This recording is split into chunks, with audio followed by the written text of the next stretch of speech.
guys, ayan. Gising na naman si Emeline. Banat na naman sa pagluto ng pandesal, guys. Ayan, ang dami kong lutuin, guys. So, yung ano ko, guys, ay bagang lalaki na. Pinji. Ayan, bahala na yan dyan. Ayan. Luluto na naman ako, guys.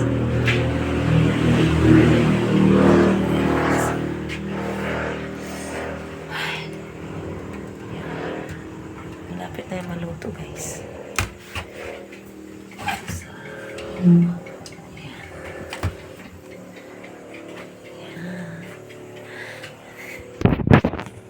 Ito na hanguin natin, guys.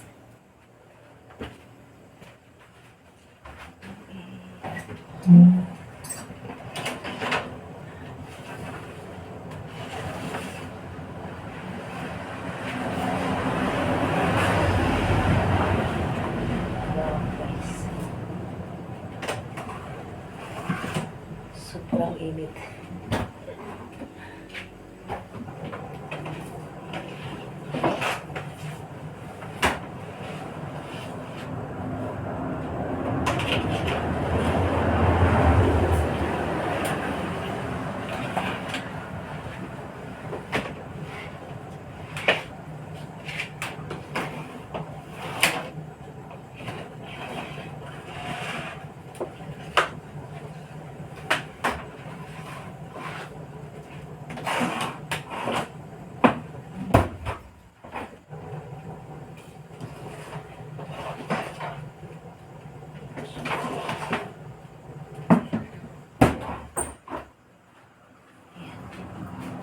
Kailangan talaga yan siya baliktarin para hindi siya masunog, guys.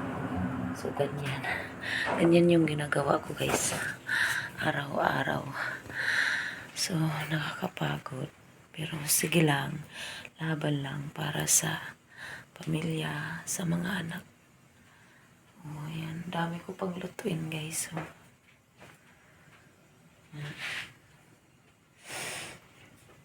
So, yan, hanggang dito na lang, guys. Thank you for watching. Don't forget to subscribe and like button, and don't forget to comment the comment section, guys. So, bye-bye. Pagod much na naman si Emeline. Yung boses ko. Yan. So, bye-bye. We love you always, guys. Like and share, like and share.